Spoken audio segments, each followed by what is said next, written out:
Halo Sobat Fakta Mitos. Pangeran Diponegoro memiliki nama asli Bendara Raden Mas Antowirya. Kendati anak seorang raja, tak membuat Pangeran Diponegoro haus kekuasaan atau jabatan. Semasa hidupnya, ia pernah menolak tawaran Sultan Hamengkubuwana yang ketiga yang hendak mendaulatnya sebagai raja di Kesultanan Yogyakarta. Salah satu alasannya menolak tawaran tersebut adalah karena ia menyadari ibunya bukanlah permaisuri atau istri raja yang pertama. Darah biru tak membuat Pangeran Diponegoro menggandrungi gaya hidup yang bermewah-mewahan. Ia lebih suka pada kehidupan yang sederhana dan merakyat. Alih-alih hidup di lingkungan keraton, ia memutuskan untuk tinggal di Tegalrejo yang merupakan rumah dari Eyang Buyut putrinya, permaisuri dari Sultan Hamengkubuwono yang pertama, Gusti Kanjeng Ratu Tegalrejo. Cikal bakal Pangeran Diponegoro memimpin perang melawan pasukan Hindia Belanda berawal ketika Sultan Hamengkubuwono yang keempat meninggal. Ketika itu, anak Hamengkubuwono yang keempat yang masih berusia 3 tahun dikukuhkan sebagai raja meneruskan tahta ayahnya. Karena usianya yang masih balita, segala urusan yang berkaitan dengan tata pemerintahan dilaksanakan oleh Patih Danurejo. Patih ini dikenal mudah dipengaruhi dan tunduk pada pemerintahan Hindia Belanda. Pada bulan Mei 1825, pemerintahan Hindia Belanda yang hendak melakukan pembangunan jalan dari Yogyakarta ke Magelang melewati Muntilan mengubah rencananya.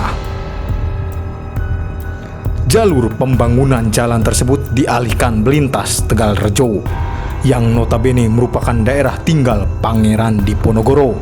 Kegeraman Pangeran Diponegoro kepada Hindia Belanda bermula ketika pemerintahan kolonial tersebut memancang atau mematok tanah pemakaman leluhurnya untuk dijadikan jalan. Belakangan, Pangeran Diponegoro mengganti pemancang-pemancang tanah tersebut dengan tombak. Karena tindakannya tersebut, pemerintah Hindia Belanda menganggap Pangeran Diponegoro telah membangkang dan memberontak. Akhirnya, pasukan Hindia Belanda menyambangi Tegalrejo dan mengepung kediaman Pangeran Diponegoro. Namun, Pangeran Diponegoro berhasil dilarikan dan diselamatkan oleh para pengikutnya. Kemudian tinggal sementara di desa Dekso di Kulon Progo. Dalam pelariannya, Pangeran Diponegoro menemukan sebuah gua, yakni Gua Selarong, yang lokasinya berada di dusun Kentolan Lor, Kuosari Pajangan, Bantul. Pangeran Diponegoro akhirnya menjadikan gua tersebut untuk menghimpun dan membentuk basis kekuatan. Dalam perjuangannya melawan pasukan kolonial Hindia Belanda, Pangeran Diponegoro mendapat dukungan penuh dari rakyat, kalangan ulama, serta kaum bangsawan. Adapun ulama-ulama yang mendukung dan turut berjuang dengannya antara lain Kiai Mojo, Haji Mustopo, Haji Badarudin, dan Ali Basaha Sentot Prawirodirjo. Selain Pangeran Diponegoro, tokoh yang selalu membangkitkan semangat dan keberanian para pejuang adalah Kiai Mojo. Ia selalu menegaskan Perang Diponegoro atau Perang Jawa adalah jihad yang harus dilakukan semua umat Islam. Tujuannya tak lain untuk melawan penderitaan serta kesengsaraan yang diakibatkan kesewenang-wenangan dan kelaliman pemerintahan Hindia Belanda. Pada awal peperangan, yakni pada tahun 1825 sampai 1826, pasukan Pangeran Diponegoro meraih cukup banyak kemenangan. Ia berhasil melumpuhkan basis kekuatan pasukan kolonial di Pacitan dan Purwodadi, kemudian menguasainya. Peperangan melawan pasukan kolonial pun menjalar ke daerah-daerah lainnya mencakup Banyumas, Pekalongan, Semarang, Rembang, Madiun, dan lain-lain. Namun, pasukan Pangeran Diponegoro selalu memenangkan strategi peperangan karena kepiawaiannya memenangkan perang melawan pasukan kolonial. Rakyat menyematkan gelar Sultan Abdul Hamid Cokro Amirul Mukminin Syahidin Panotogomo Khalifatullah Tanah Jowo. Lalu Jenderal De Kock yang berhasil melumpuhkan perjuangan Pangeran Diponegoro setelah para pejuang dan pengikutnya berhasil ditangkap dan diasingkan oleh De Kock. Pangeran Diponegoro akhirnya menerima tawaran perundingan yang ditawarkan pemerintahan kolonial pada Maret tahun 1830 karena kondisinya yang semakin terhimpit. Namun perundingan hanyalah siasat untuk menjebak dan menangkapnya.